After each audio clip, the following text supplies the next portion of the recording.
माझ्या महाराष्ट्रातील बांधवांनो, भगिनींनो आणि मातांनो, नमस्कार. जय महाराष्ट्र.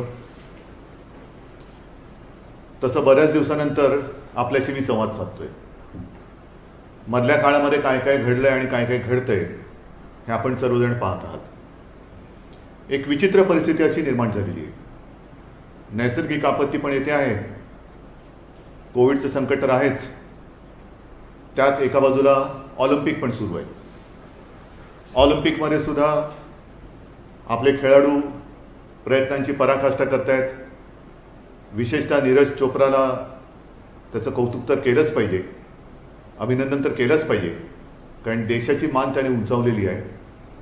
किती वर्षानंतर अजून मोजतो होत पण सुवर्णपदक त्यांनी मिळवलेलं आहे. तसं पाहिलं तर सगळेच खेळाडू प्रयत्नांची पराकाष्ठा करतायत आणि हे होतच असतं. एक स्पर्धा म्हटल्यानंतर प्रत्येक वेळेला सुवर्णपदकच मिळतं आणि प्रत्येक वेळेला हार होते असं नाही, हार जीत होतच असते आणि ते त्याच पद्धतीने आपण घ्यायला पाहिजे. एक 7 दिवसानंतर आपला स्वातंत्र्य दिन येतोय, 15 ऑगस्ट. 75व्या स्वातंत्र्याच्या वर्षात आपण आपला देश पदार्पण करणार आहे. त्याच्या आधीचा सगळा इतिहास, तो संघर्ष, त्याला आता 75 वर्ष होत आली. 15 ऑगस्टला तर शुभेच्छा आपण देऊच, पण 15 ऑगस्ट स्वातंत्र्य दिन म्हटल्यानंतर त्यावेळेला जसं आपण एक इतिहास वाचत असताना जनतेने आपल्या कसा संघर्ष केला, त्यावेळेच्या पिढीने कसं झोकून देऊन आपल्यासाठी स्वातंत्र्य मिळवलं, तो काळ सगळा लक्षात घेऊन त्याच्या नुसत्या आठवणी काढून उपयोग नाही, तर आपण पण एक निश्चय केला पाहिजे. आपल्याला असं वाटलं होतं गेल्या वर्षी की 1 वर्षभरामध्ये कोविडचं संकट नाहीसं होईल. अजून काय जाता जात नाही आहे. कमी जास्त प्रमाणामध्ये या लाटा येत जात आहेत, धडकत आहेत. किती लाटा येतील, किती वेळेला आपल्याला या लाटा धडकणार आहेत ह्याचा अजूनही अंदाज येत नाही. आणि म्हणून मला असं वाटतं की या स्वातंत्र्य दिनाच्या 8 दिवस आधीच मी आपल्याला एक नम्र विनंती करतोय की तो सगळा संघर्ष त्याच्या नुसत्या आठवणी जागून उपयोग नाही आहे. नाहीतर या अशा संघर्षाला आणि स्वातंत्र्याला काही अर्थ नाही आहे.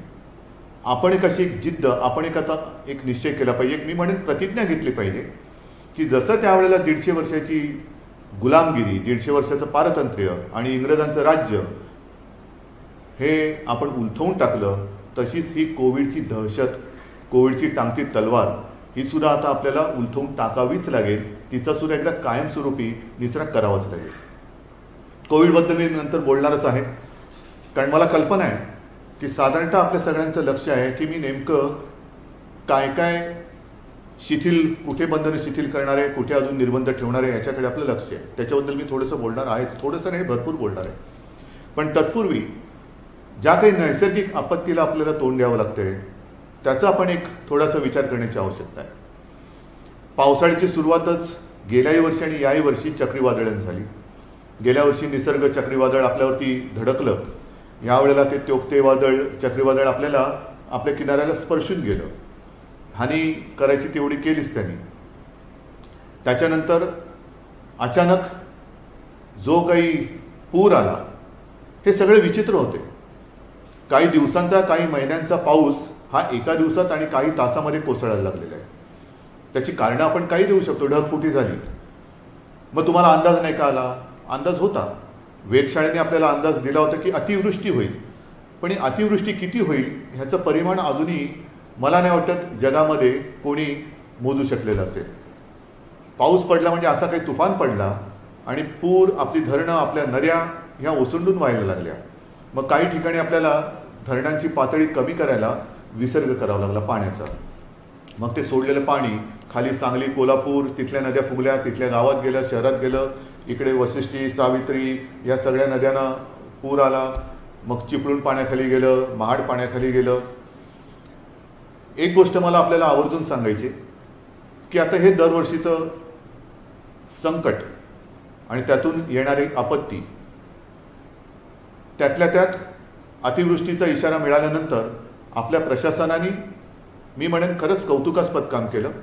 जवळपास नाही म्हटलं तरी 4.5 लाख आपल्या नागरिकांना, माता बांधवांना त्यांनी सुरक्षित स्थळी नेलं. म्हणजे जिथे जिथे आपल्याला असं वाटलं होतं की इकडे पाणी येणार आणि आलं, जर का ह्या नागरिकांना आपण वेळेत हलवलं नसतं, तुम्हीच विचार करा, 4,37,000 आणि काही अशा नागरिकांना आपण वेळेमध्ये स्थलांतर केलं नसतं तर काय आखरीत घडलं असतं. आपण त्यांची जीवितहानी होऊ दिली नाही, हे एक थोडं समाधानाची बाब नक्कीच आहे. मात्र ज्या दरडी कोसळल्या त्याच्यामध्ये आपले रस्ते तर खचून गेलेच.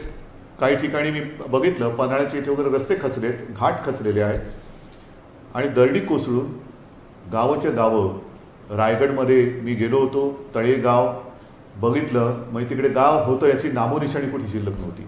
संपूर्ण चिखल चिखल चिखल, चिखलाचे सगळे डोंगर आणि त्याच्याखाली आपले, म्हणजे त्या घटनेच्या आधीपर्यंत आपल्यासारखे जिथे जागते आपले बांधव, माता भगिनी ह्या गाडल्या गेल्या होत्या. त्याच्यामध्ये जीवितहानी फार मोठी झाली. या अशा काही दरडी कोसळल्या, त्याच्यामध्ये जीवितहानी फार मोठी झाली. आता ह्या दरडी कोसळण्याचं प्रमाण हे वाढायला लागलेलं आहे, पूर येण्याचं प्रमाण हे वाढायला लागलेलं आहे. एक 2-4 दिवसापूर्वी सिक्कीमचे मुख्यमंत्री माझ्या भेटीला आले होते आणि बोलता बोलता त्यांनी सुद्धा हेच सांगितलं की सिक्कीममध्ये सुद्धा दरडी कोसळण्याचे प्रकार आता वाढायला लागलेले आहेत. हे सगळं आता वेगळं वेगळं काहीतरी संकट आता आपल्या अंगावरती यायला लागलेलं आहे. असे एक म्हणतात की ग्लोबल वॉर्मिंगमुळे आईसबर्ग म्हणजे त्या हिमनग हे आता वितळणार आणि वितळायला लागले, त्याच्यामुळे पाण्याची पातळी वाढेल. पण त्याचबरोबरीने आपण हा विचार नाही केला की आपण मग ते कोणतेही काम असेल, विकास कामं म्हणा, आणि विकास कामं नाही म्हटली तरी एक डोंगराचं आयुष्य म्हणा, ह्याचं मोजमाप केलेलं नाही आहे. मग या दरडी कोसळायला लागलेल्या आहेत. काही धोकाग्रस्त, दरडग्रस्त होऊ शकतील अशा काही वसाहती आहेत. आपल्याला आता कायमस्वरूपी विचार करावा लागणार आहे. म्हणून मी तिथे जेव्हा गेलो होतो, एक साधारणतः अशी एक परंपरा आहे, नाहीतर अशी एक पद्धत आहे की मुख्यमंत्री आल्यानंतर एका पॅकेजची घोषणा करतात. मी स्पष्टपणाने म्हटलं होतं, मी आल्याबरोबर ती पॅकेजची घोषणा करणार नाही, परंतु कोणालाही वाऱ्यावरती सोडणार नाही. आणि त्याप्रमाणे जे मी बोललो होतो, आल्यानंतर मंत्रिमंडळाची बैठक झाली, उपमुख्यमंत्री होते, सगळे मंत्रिमंडळातील सहकारी होते, त्यांनीसुद्धा ह्या पूरग्रस्त आणि आपत्तीग्रस्त विभागाचा दौरा केला होता. आज देखील अनेक मंत्री, जे पालकमंत्री आहेत, हे तिथे त्या जिल्ह्यामध्ये या आपत्तीग्रस्तांच्या मदतीला आणि सहाय्यासाठी तिथे हजर आहेत. आम्ही एक आढावा घेतला काय करता येईल, कारण घरदारं तर वाहून गेली होती, घरादारामध्ये, दुकानांमध्ये चिखल झाला होता. आणि हा सगळा विचार केल्यानंतर तात्काळ आणि कायमस्वरूपी यासाठी 11,500 कोटी हा निधी, 11,500 कोटी रुपयांचा निधी आपण त्याच्यासाठी मंजूर केलेला आहे. वाटप सुरू झालेलं आहे. तात्काळ मदत आणि ज्याला आपण लॉंग टर्म म्हणतो अशा उपाययोजना ह्याच्यावरती विचार करून आपण ते आता करणार आहोत. आजपर्यंत ही काय पहिली वेळ नाही आहे की अशी संकटं यापूर्वी आलीच नव्हती, आली होती. आल्यानंतर आपण साधारणतः काय करतो की तज्ज्ञांची एक समिती नेमतो. ती तज्ज्ञांची समिती अभ्यास करते, अहवाल सादर करते. अहवाल आल्यानंतर मग मात्र त्याची अंमलबजावणी होत नाही. मग कशाला नेमायच्या समित्या, कशाला घ्यायच्या अहवाल. आता ती वेळ ही गेलेली आहे आणि नवीन वेळ अशी आलेली आहे की आजपर्यंत ह्या ज्या काही अहवालामधल्या सूचना आहेत त्यासुद्धा मला येत्या आठवड्यात येत आहेत, त्यासुद्धा येत आहेत. त्या अहवालातल्या सूचना घेऊन त्याच्यावरती नुसता विचार मंथन नाही, चर्चा चर्वण नाही, तर जर गरज असेल तर वेळ प्रसंगी कठोर उपाययोजना करून आपल्याला हे पुढे येणारं संकट हे थोपवावंच लागेल. कारण नाहीतर मग नुसत्या ह्याच गोष्टी होत राहणार. मी जिथे जिथे गेलो अनेक ठिकाणी, म्हणजे माझ्यासमोर मी आकडे ठेवलेले आहेत. 349 निवारा केंद्रांमध्ये जवळपास आपण 50,000 नागरिकांची सोय केलेली आहे, जवळपास 50,000. पण त्यांच्यापैकी ज्यांना मी भेटलो त्यांचं सगळ्यांचं म्हणणं हेच होतं की आता याच्यावरती आम्हाला कायमस्वरूपी तोडगा द्या. एक तर आपल्याला ह्या धोकादायक वस्त्या आहेत ज्या कधी त्यांच्यावरती दरडी कोसळू शकतात, त्यांचं पुनर्वसन करावं लागेल. काही ठिकाणी जिकडे गावामध्ये पाणी घुसतं, चिपळूणमध्ये असेल, महाडमध्ये आहे, सांगली आहे, इकडे पाण्याचं व्यवस्थापन, पुराचं व्यवस्थापन हे करण्यासाठी एक दूरगामी योजना ही आपल्याला आखावीच लागेल आणि त्या दृष्टीने सरकार पावलं टाकतंय. हे झालं ह्या आपत्तीच्या बाबतीत. त्याच्यानंतर काही सामाजिक विषय आहेत. आपल्याला कल्पना आहे मधल्या काळामध्ये मी त्याच्यानंतर उपमुख्यमंत्री आपले अजितदादा आणि अशोकराव हे आपल्या देशाच्या माननीय पंतप्रधान मोदीजींना जाऊन आम्ही भेटलो होतो आणि त्यांना आपल्या राज्याच्या काही गोष्टींबद्दल सहकार्य करण्याची विनंती केली. बाकीच्या गोष्टी मी आता सांगत बसत नाही, पण त्याच्यात दोन गोष्टी होत्या. एक म्हणजे ह्या आपत्तीच्या वेळेला NDRFचे जे निकष आहेत मदतीचे ते आता जुने झालेत. 2015 प्रमाणे आपण मदत आता देऊ शकत नाही, आता वाढीव मदत द्यायला पाहिजे आणि म्हणून आम्ही विनंती केली की NDRFची जी काही मदत येते त्याचे निकष आता काळानुरूप हे बदलायला पाहिजे, मदत ही वाढवली पाहिजे. हा एक मुद्दा झाला. आणि दुसरा महत्त्वाचा मुद्दा तो म्हणजे आरक्षणाचा. मराठा आरक्षण आहे, OBCचं आरक्षण आहे. OBCचं आरक्षण, राजकीय आरक्षण हे रद्द केलं गेलेलं आहे. आपण ज्याला एम्पिरिकल डेटा म्हणतो त्याची मागणी केलेली आहे की आम्हाला जनगणना करायची आहे आणि ती जर केली गेलेली असेल तर त्याची माहिती केंद्राने आपल्याला द्यावी. आणि दुसरा महत्त्वाचा मुद्दा होता जो मराठा आरक्षणाच्या बाबतीत होता आणि आहे तो म्हणजे आरक्षण देण्याचा अधिकार. सर्वोच्च न्यायालयाने सांगितलं होतं की हा अधिकार राज्याला नाही, केंद्रालाच आहे. म्हणून आपण त्यांना विनंती केली होती एक तर आपल्या अधिकारामध्ये या समाजातील सगळे जे माझे गोरगरीब आहेत त्यांना त्यांचा न्याय हक्क मिळवून द्या, त्यांना आरक्षण द्या आणि नाही तर 50% अट शिथिल करून आपण राज्यांना म्हणजे आम्हाला हा अधिकार द्यावा. आता ही विनंती केल्यानंतर 1-2 दिवसापूर्वी आपल्याला सर्वांना कल्पना आहे की हा जो आरक्षणाचा अधिकार आहे तो केंद्राने आता लोकसभेमध्ये त्याच्यावरती चर्चा होईल, पण एक ते आता त्या घटनेत दुरुस्ती करतायत की 50 आपलं आरक्षणाचा अधिकार जो आहे तो राज्यांना परत देणार. माझी विनंती आहे आणि मला विश्वास आहे की नुसते अधिकार राज्याने देऊन आता होणार नाही, कारण 50%ची अट जोपर्यंत शिथिल होत नाही तोपर्यंत आपल्याला वाढीव आरक्षण हे देता येणार नाही. मग पुन्हा तो सगळा अभ्यास करावा लागेल आणि मग ते काय कमिशन नेमा, त्यांचा अहवाल घ्या, मग त्याच्यामध्ये ते सिद्ध करा. त्यापेक्षा 50%ची अट शिथिल करून आम्हाला तुम्ही द्या, आम्ही ज्यांना ज्यांना द्यायचं आहे जे योग्य आहे त्या सर्वांना आमच्या अधिकारामध्ये आम्ही त्यांचे ते न्याय हक्क मिळवून देऊ. हे जर का नाही झालं तर नुसते अधिकार आपल्याला देऊन काही उपयोग होणार नाही. आणि मला विश्वास आहे की माननीय पंतप्रधान जसं त्यांनी राज्यांना अधिकार देण्याचं एक मान्य केलं तर ही अटसुद्धा ते काढतील हा मला विश्वास आहे. बघूया 2-4 दिवसात आपल्याला कळेल. आता हे झाल्यानंतर महत्त्वाचा जो मुद्दा आहे तो म्हणजे कोविड. अजूनही कोविड जात नाही आहे, ही आपत्ती अजून काही जात नाही आहे. किती वेळा आपण हे असं उघडझाप करत राहायचं. पहिली लाट आली, दुसरी लाट आली, गेल्या वर्षीचे सण आणि या वर्षीचे सण अजून तसे पूर्ण सुरू नाही झाले. अजून आपले गणपती बाप्पा यायचे आहेत, मग आपली नवरात्री सुरू होणार, मग दिवाळी येणार, हे सगळं सुरू होणार. गेल्या वर्षी सणांच्या नंतर 2 लाटा आपण अनुभवल्या. आज देखील तो सगळा काळ आठवला तर अंगावरती काटा उभा राहतो. या काळामध्ये आपण एक गोष्ट शिकलेलो आहोत की जर हा संसर्ग थोपवायचा असेल तर कोविडसाठी ज्या काही आपल्याला गोष्टी पाळायच्या आहेत त्या पाळाव्याच लागतील. आता लसीकरणाचा वेग वाढलेला आहे. आपण एका दिवसामध्ये मला असं वाटतं की 8 लाख लोकांना लसीकरण केलेलं आहे. हा आपला एक मी विक्रम ह्या अर्थाने नाही म्हणत, पण ही आपली क्षमता आहे. 10 लाख 15 लाख इथपर्यंत सुद्धा आपण जाऊ शकतो. साहजिकच आहे लसचा साठा, लसचा पुरवठा हा जसा जसा वाढतोय तो वाढतोय. दर महिन्याला थोडा वाढत जातोय. तसा लसीकरणाचा आपला वेग हा सुद्धा वाढत जाणार आहे. पण जोपर्यंत लसीकरण एका ठराविक टक्क्यामध्ये आपलं पूर्ण होत नाही तोपर्यंत मात्र काही वेळेला आपल्याला काही गोष्टी या पाळाव्याच लागणार आहेत.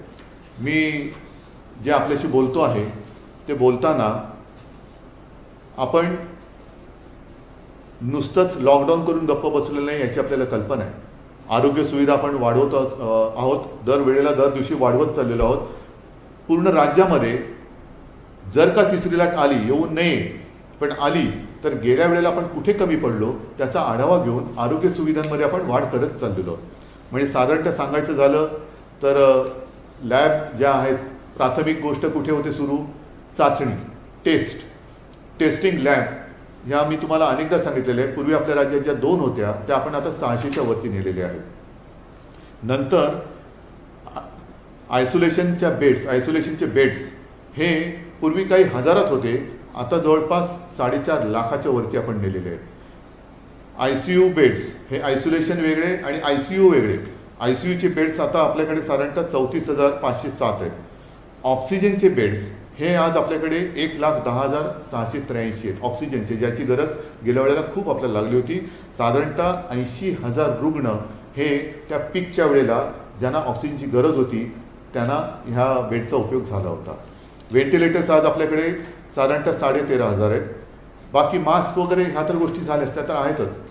विशेष म्हणजे आपल्याला सर्वांना कल्पना आहे की गेल्या वेळेला एक फेब्रुवारीमध्ये आपल्याला असं वाटलं होतं की कोविड गेला. जशी आज परिस्थिती आहे तशीच त्यावेळेला होती, आजच्यापेक्षा अधिक चांगली होती. आज अजूनही आपण त्या आकड्यावरती आलेलो नाही आहोत. आणि मग विदर्भामध्ये थोडीशी आपल्याला एक वाढ दिसायला लागली होती, अमरावती आणि त्या परिसरामध्ये.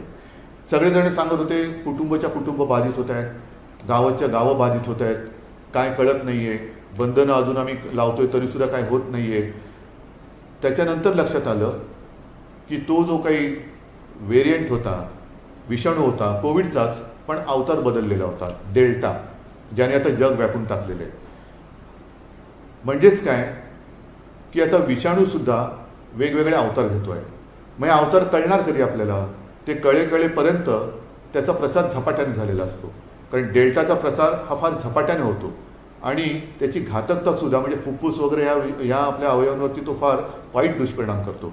तर हे वेळेत ओळखण्यासाठी मुंबई महापालिकेमध्ये गेल्या आठवड्यामध्ये आपण जिनोम सिक्वेन्सिंग लॅब सुरू केलेली आहे. देशामधली माझ्या माहितीप्रमाणे ही पहिली आणि एकमेव महापालिका आहे जिने आपल्या नागरिकांसाठी ही सुविधा उपलब्ध करून दिलेली आहे. साहजिकच आहे, मुंबई महापालिकेने ही लॅब सुरू केली म्हणजे फक्त मुंबईपुरताच त्याचा उपयोग मर्यादित राहणार नाही आहे. आपल्या राज्यात जिथे जिथे आपल्याला शंका येईल की इथे विषाणूचा अवतार बदलला आहे का, नवीन काही व्हेरियंट आला आहे का, अशी सगळी सॅम्पल्स इकडे आणून आपण त्याचं चेकिंग करू शकतो, करणार आहोत आणि वेळेमध्ये आपण सावध होऊ शकतो. आता या सगळ्या गोष्टी करत असताना साहजिकच आहे काही जिल्ह्यांमध्ये आपल्याला कल्पना आहे की गेल्या आठवड्यात आपण दुकानांच्या वेळा वाढवून दिल्या. एक 4 वाजेपर्यंत होत्या त्या 8 वाजेपर्यंत दिल्या.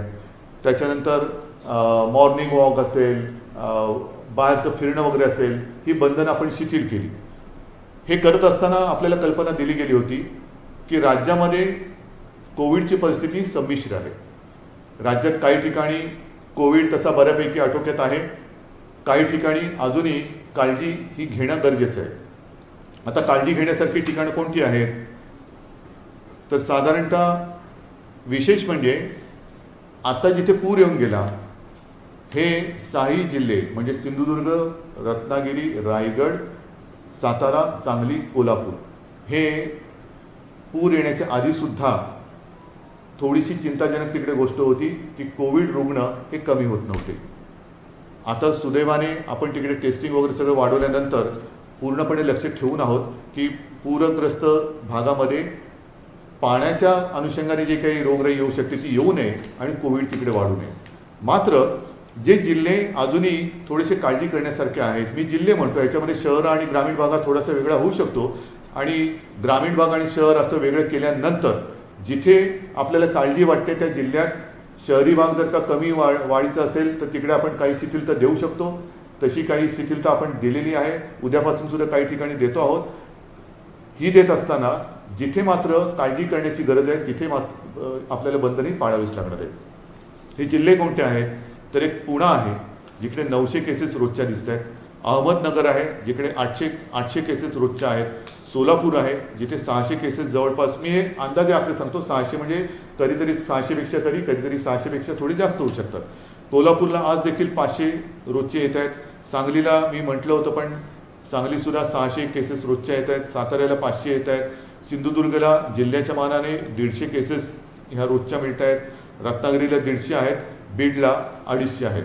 म्हणजेच काय की ह्या जिल्ह्यांमध्ये आपल्याला आजही काळजी घेण्याची ही गरज आहे. मग आता ही काळजी घेताना तिथलं जे काय स्थानिक प्रशासन आहे त्या प्रशासनाची जबाबदारी ही फार मोठी आहे. गेलं वर्षभर ही आपली प्रशासकीय यंत्रणा ह्या कामामध्ये थकलेली मी म्हणत नाही, पण तेच ते काम करते आणि त्यांच्यावरचा ताण हा वाढत चाललेला आहे. आणि म्हणून मी सुरुवातीला जे म्हटलं की आपण काही गोष्टी ठरवायला पाहिजे. मी अनेकदा अनेक कार्यक्रम आपल्यासमोर मांडलेले आहेत. त्याच्यामध्ये कोविडमुक्त गाव, करोनामुक्त गाव हा एक कार्यक्रम आहे. आणि मला सांगायला एक समाधान वाटतं की बऱ्याच सरपंचांनी, मी जेव्हा त्यांना या आपल्या अशा माध्यमातून भेटलो होतो, त्यांनी आपलं गाव करोनामुक्त करण्याच्या दिशेने योग्य पावले टाकायला सुरुवात केली होती. बघूया येत्या काही दिवसामध्ये आपण ही पावलं टाकत किती पुढे जातो आहोत. लसीकरणाच्या बाबतीमध्ये मी आपल्याला सांगितलं की लसीकरण करताना आपल्याला वेग आता वाढवत आहोत. आणि 2 डोस घेतलेले नागरिक किती आहेत, आपल्याला थोडीशी एक वर्गवारी करावी लागते की लसीचे 2 डोस कोणी घेतलेले आहेत, 2 डोस पूर्ण करून 15 दिवस किती जणांचे झालेले आहेत, आणि मग त्यांच्या हालचालींवरती आपण किती निर्बंध आणण्यापेक्षा किती शिथिलता देऊ शकतो. या सगळ्या गोष्टी करताना ज्याला आपण कोविड ॲप्रोप्रिएट बिहेवियर म्हणतो, म्हणजे मास्क घालणं, हात धुणं आणि अंतर राखणं, या काही गोष्टी आपल्याला इतर ठिकाणी सुद्धा आणणं गरजेचं आहे. इतर ठिकाणी म्हणजे कुठे, तर मी उद्योजकांना सुद्धा सांगितलेलं आहे, ऑफिसेसना पण सुद्धा मी सांगतो आहे की तुम्ही सुद्धा तुमच्या कामाच्या कार्यालयीन वेळा ज्या आहेत त्याची विभागणी करा. आपल्याला बंद करण्यामध्ये काही मजा येते अशातला भाग नाही. मी तर म्हणतो 24 तास आपण उघडे ठेवू, सगळे कारभार आपले 24 तास उघडे ठेवू, पण कामाच्या वेळा त्याची विभागणी करू. गर्दी टाळा. गर्दी झाली तर रुग्णवाढ होण्याचा संभव असतो.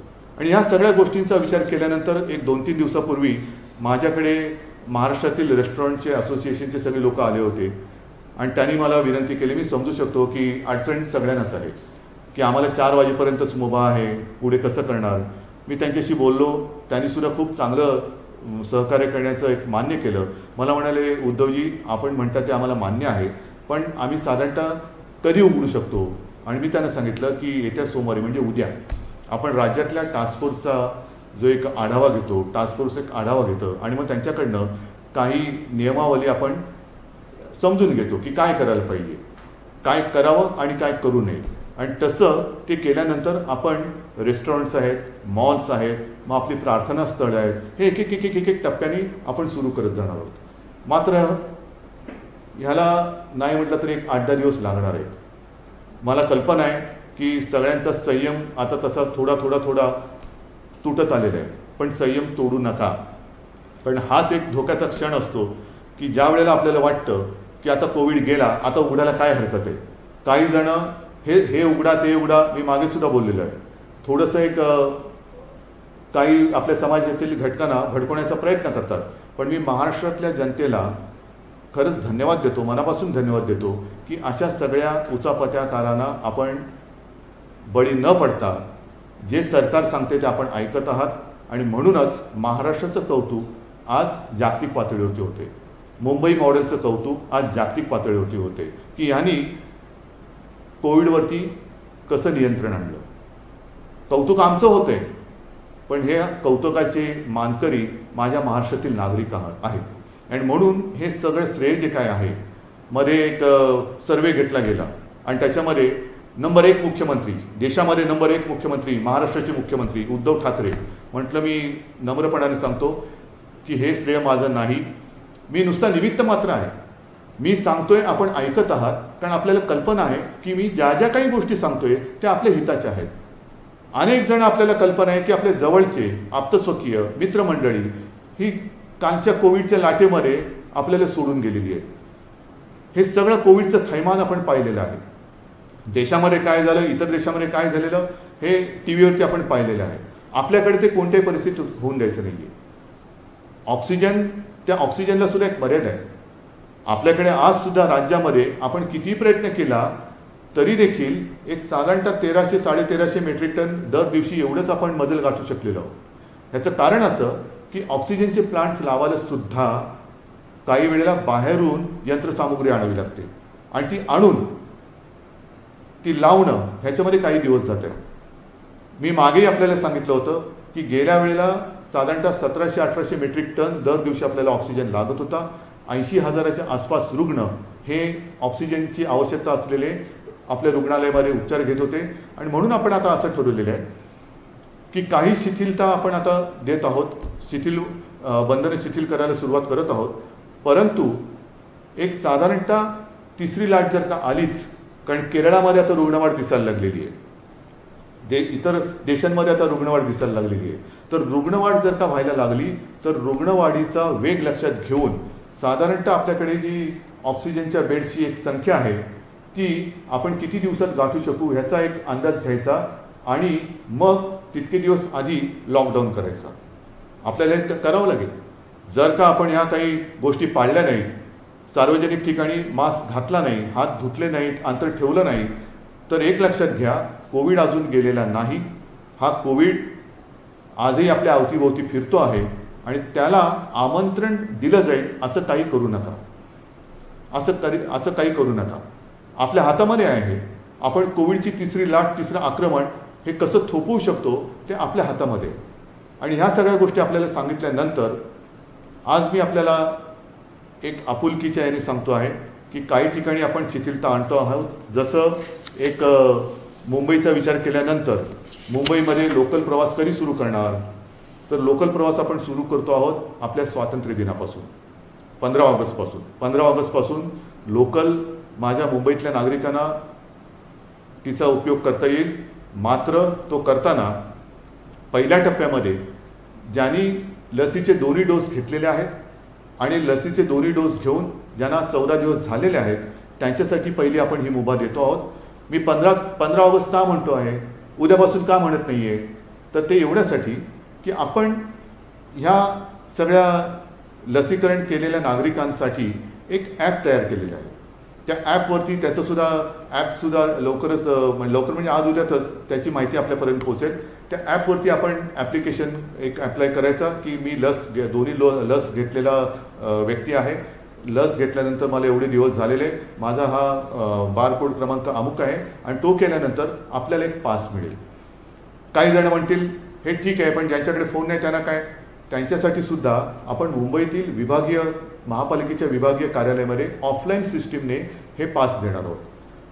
आज साधारणतः मुंबईमध्ये जवळपास 19 लाख नागरिक असे आहेत की ज्यांचे लसीचे दोन्ही डोस झालेले आहेत आणि त्यांना डोस घेऊन 14 दिवसच झालेले आहेत. म्हणजे पहिल्या टप्प्यात आपण आज 19 लाख लोक आपल्याकडे आहेत. 15 ऑगस्टपर्यंत दर दिवशी ह्याच्यात वाढ होत जाणार आहे. आणि मग एकटा का आपण ही सवय लावली, आपल्याकडे सगळ्यांकडे पासेस आले का मग साहजिकच आहे आपण रेस्टॉरंट असतील, मॉल्स असतील, ह्या सगळ्या गोष्टी ह्या टप्प्याटप्प्याने आपण उघड्या करू शकतो. म्हणून मला असं वाटतं की आधी ज्यांचं तळहातावरती पोट आहे अशा माझ्या नागरिकांसाठी आपण 15 ऑगस्टपासून लोकलचा प्रवास त्यांना सुरू करायला देतो आहोत. परंतु 15 तारखेपर्यंत ह्या ॲपवरती म्हणा नाहीतर आपल्या महापालिकेच्या विभागीय कार्यालयात म्हणून जाऊन आपण ते पासेस घ्यावे, कार्ड घ्यावं, ही माझी आपल्याला नम्र विनंती आहे. ही जशी मी त्यांना विनंती करतोय तशीच विनंती संपूर्ण राज्यातल्या ऑफिसेस त्यांनासुद्धा करतो आहे. मी अनेकदा बोललेलो आहे की आपण आपल्या कार्यालयीन कामाच्या वेळा ह्या विभागून घ्या. 24 तास आपलं ऑफिस आपण सुरू ठेवू शकाल जर आपण कामाच्या वेळांची विभागणी केली तर. एका वेळेला गर्दी करू नका. कामाच्या वेळा ज्यांना वर्क फ्रॉम होम शक्य असेल ते वर्क फ्रॉम होम करतील आणि ज्यांना आवश्यक आहे ती लोक कार्यालयात हजर होऊन काम करतील. तसंच उद्योजकांना सुद्धा मी सांगितलेलं आहे की आपण जशी आम्ही फील्ड हॉस्पिटल्स उभी केलेली आहे तशीच आपण हॉस्पिटल्स नव्हे तर आपल्या कर्मचाऱ्यांसाठी निवासाची सोय एकतर आपल्या कॅम्पसमध्ये करा आणि कॅम्पसमध्ये नसेल तर आजूबाजूला कुठेही जर का जागा असेल तर सरकार आपल्याला मदत करेल. तात्पुरती निवासाची सोय आपण तिकडे करू शकतो की जेणेकरून उद्या वेळ येणार नाही, वेळ येऊ नये, पण पुन्हा निर्बंध लावायची वेळ आलीच तर हे कर्मचारी त्यांच्या गावात त्यांना जाण्याची आवश्यकता लागणार नाही. ते त्यांच्या त्या निवासातून आपल्या कारखान्यात येऊ शकतील आणि आपलं अर्थचक्र चालू राहील. तर ह्या काही गोष्टी आपल्याला ह्या कराव्या लागतील. आम्हाला सुद्धा कल्पना आहे आणि कोणालाही असा आनंद वाटत नाही की सगळ्यांना प्रत्येक वेळेला बंधनामध्ये ठेवायचं. बाकीच्या बऱ्याच गोष्टी आहेत पण सगळ्या गोष्टी मी काही आता आपल्याला सांगत बसणार नाही. पुन्हा एकदा सगळ्यांना नम्र विनंती करतो आहे की अजूनही संकट टळलेलं नाही. सणासुदीचे दिवस अजूनही आपले पुढे आहेत. या दिवशीसुद्धा गर्दी होणार नाही ह्याचीसुद्धा आपल्याला एक काळजी घ्यावी लागणार आहे. आणि हॉटेल, रेस्टॉरंट्स, मॉल्स, प्रार्थनास्थळं यांच्याबाबतचा निर्णय हा उद्या टास्कफोर्सची मीटिंग जी होणार आहे त्याच्यामध्ये चर्चेला जाऊन तोसुद्धा आपण लवकर जाहीर करू. स्वातंत्र्य दिन 8 दिवसावरती आलेला आहे. तोपर्यंत आपण एक मनामध्ये निश्चय करूया, प्रतिज्ञा करूया की यावर्षी मात्र या स्वातंत्र्य दिनापासून आम्ही सगळेजण शपथबद्ध होत आहोत की लवकरात लवकर आम्ही कोविडपासून मुक्ती, माझा देश, माझं गाव, माझं शहर, माझं कुटुंब सगळेजण आम्ही कोविडमुक्त होऊ. आणि हे स्वातंत्र्य जसं त्यावेळेला लोकमान्य म्हणाले होते की स्वराज्य हा माझा जन्मसिद्ध हक्क आहे आणि तो मी मिळवणारच, त्याच स्वराज्यामध्ये आता कोविडपासून मुक्तता मिळणं हा माझा जन्मसिद्ध हक्क आहे आणि तो मी मिळवणारच हा निश्चय करूया. पुन्हा एकदा सगळ्यांना धन्यवाद देतो.